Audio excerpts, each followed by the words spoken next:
Lundi 15 janvier 2024, L'Éternel règne. chaque jour nous apporte de nouvelles opportunités ou de nouveaux défis. Mais quel que soit ce que cette journée sera ou ce qu'elle a été, nous pouvons nous assurer que Dieu est présent et qu'il veille sur nous. C'est pour cela que nous vous accueillons avec joie sur votre chaîne. C'est pour cela que nous vous accueillons avec la joie que Dieu met dans nos cœurs, dans l'aventure, dans la parole, pour le partager et pour partager cette séquence avec vous.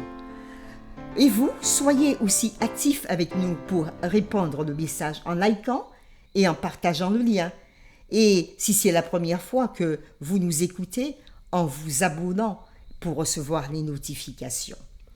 Le texte à mémoriser de cette semaine que nous vous invitons à dire avec nous se trouve au psaume 93, le verset 1er. L'Éternel règne, il est revêtu de majesté. L'Éternel est revêtu. Il est saint de force, aussi le monde est ferme, il ne chancelle pas. Nous vous invitons à le redire avec nous. Psaume 93, le verset 1er. L'Éternel règne, il est revêtu de majesté. L'Éternel est revêtu, il est saint de force. Aussi le monde est ferme, il ne chancelle pas. Que soutiennent les psaumes concernant le règne de Dieu? Quel rôle particulier pour le monde joue l'alliance de Dieu avec Israël? Les réflexions de cette semaine nous aideront à répondre à ces questions. Et aujourd'hui, nous le ferons avec la séquence L'Éternel règne. Le thème de l'Éternel en tant que créateur est inséparablement lié au thème de l'Éternel en tant que souverain et maître de l'univers. La déclaration « L'Éternel règne » est proclamée solennellement dans le psaume 93, le verset 1, dans le psaume 96, le verset 10, Dans le psaume 97, le verset 1er, et dans le psaume 99, le verset 1er. mais ces échos se font entendre dans tout le livre des psaumes. L'Éternel est revêtu d'honneur, de majesté et de force, comme on peut le lire au psaume 93, le verset 1er, et au psaume 104, le verset 1er. Il est entouré de nuages et d'obscurité, comme on peut le lire dans le psaume 97, le verset 2. Mais il s'enveloppe aussi de lumière, comme un manteau, au psaume 104, le verset 2. Ces métaphores exaltent la puissance et la splendeur du roi et sont soigneusement choisies pour exprimer la grandeur unique de Dieu qui dépasse l'entendement humain. Nous lirons maintenant le psaume 97 et nous répondrons aux questions suivantes. Qu'est-ce qui caractérise le règne de l'Éternel? Dans les versets 2 et 10 de ce psaume 97. Et deuxième question, quel est le domaine de son règne? Trouvé dans les versets 1, 5 et 9. Le psaume 97, nous lisons « L'Éternel règne, que la terre soit dans l'allégresse, que les îles nombreuses se réjouissent. Les nuages et l'obscurité l'entourent. La justice et l'équité sont la base de son trône. Le feu marche devant lui, il embrase à l'entour ses adversaires. Ses éclairs illuminent le monde. La terre le voit et tremble. Les montagnes se fondent comme la cire devant l'Éternel, devant le Seigneur de toute la terre. Les cieux publient sa justice et tous les peuples voient sa gloire. Ils sont confus, tous ceux qui servent des images, qui se font gloire des idoles. Tous les dieux se prosternent devant lui. Sion l'entend et se réjouit. Les filles de Juda sont dans l'allégresse à cause de tes jugements, ô Éternel. Car toi, Éternel, tu es le Très-Haut sur toute la terre. Tu es souverainement élevé au-dessus de tous les dieux. Vous qui aimez l'Éternel, haïssez le mal. Il garde les âmes de ses fidèles. Il les délivre de la main des méchants. La lumière est semée pour le juste, et la joie pour ceux dont le cœur est droit. Juste, réjouissez-vous en l'Éternel, et célébrez par vos louanges sa sainteté. Fin de la lecture. Après avoir lu le psaume 97, répondons à ces deux questions. Qu'est-ce qui caractérise le règne de l'Éternel, ce que l'on peut retrouver au verset 2 et au verset 10? Et quel est le domaine du règne de Dieu? Les versets 1, 5 et 9. Dans ce psaume, la domination de l'Éternel est démontrée dans ses œuvres de création. Et nous le retrouvons aussi dans le psaume 96, le verset 5. Sa domination aussi est démontrée dans ses œuvres de salut, dans le psaume 98, le verset 2, et dans ses œuvres de jugement, au psaume 96, verset 10. L'Éternel établit son règne sur le monde entier, comme nous le trouvons aussi au psaume 47, versets 6 à 9. Le royaume de Dieu est un royaume éternel d'une puissance et d'une majesté inégalée.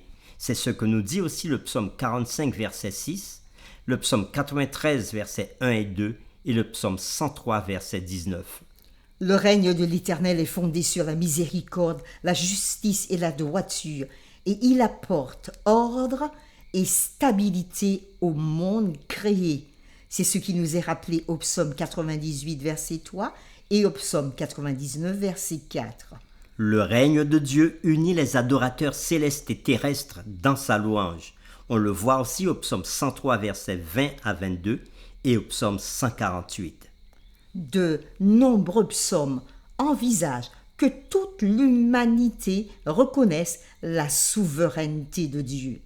Nous citons par exemple le psaume 96, le verset 10, le psaume 97, le verset 1, le psaume 99, le verset 1, et le psaume 145, les versets 11 à 13. Mais cela n'est pas le cas pour tous les peuples, ni même des dirigeants terrestres, du moins pour l'instant. Le règne de l'Éternel est constamment mis au défi par les méchants, qui le renient, qui se moquent de lui et oppriment son peuple, comme on peut le voir dans au psaume 14, verset 1, le psaume 74, les versets 3 à 22. Bien qu'interpellé par la prospérité de certains méchants et troublé par la tolérance de Dieu, le psalmiste fait confiance à sa souveraineté et continue à s'épanouir dans l'assurance de ses justes jugements. C'est ce que nous dit le psalmiste au psaume 68, verset 21, ou encore au psaume 73, les versets 17 à 20. Par la foi, le peuple de Dieu se réjouit de la réception du royaume de Dieu grâce au ministère rédempteur de Christ et attend l'établissement final du royaume lors de sa seconde venue. Ce qui nous est dit dans Matthieu chapitre 12, les versets 26 à 28, 1 Corinthiens chapitre 15, les versets 20 à 28. Pour terminer, nous vous invitons à réfléchir avec nous à cette question. Vous qui aimez l'Éternel, haïssez le mal, ce qui est dit au psaume 97, le verset 10. Et la question, pourquoi notre amour pour Dieu devrait-il nous amener à haïr le mal? Quel est le lien entre ces deux concepts? Nous vous invitons à prier avec nous. Seigneur éternel, nous voulons te louer et te bénir, et à travers les paroles du psaume 103, les versets 20 et 22, nous pouvons dire: bénissez l'Éternel, vous ses anges qui êtes puissants en force et qui exécutez ses ordres en obéissant à la voix de sa parole. Bénissez l'Éternel, vous toutes ses armées qui êtes ses serviteurs et qui faites sa volonté. Bénissez l'Éternel, vous toutes ses œuvres, dans tous les lieux de sa domination. Mon âme bénit l'Éternel. Et au psaume 148, nous pouvons aussi dire: louez l'Éternel du haut des cieux, louez-le dans les lieux élevés. Louez-le, vous ses anges, louez-le, vous toutes ses armées. Louez-le, soleil et lune, louez-le, toute étoile lumineuse. Louez-le sur les cieux, et vous, ô qui êtes au-dessus des cieux. Qu'ils louent le nom de l'Éternel, car il a commandé et ils ont été créés. Il les a affermis pour toujours et à perpétuité.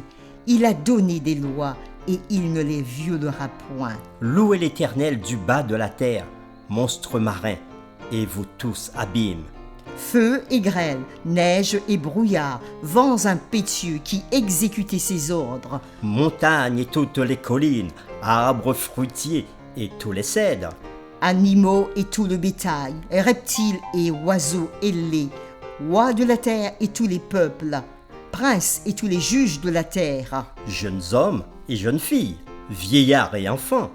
Qu'ils louent le nom de l'Éternel, car son nom est élevé. Sa majesté est au-dessus de la terre et des cieux.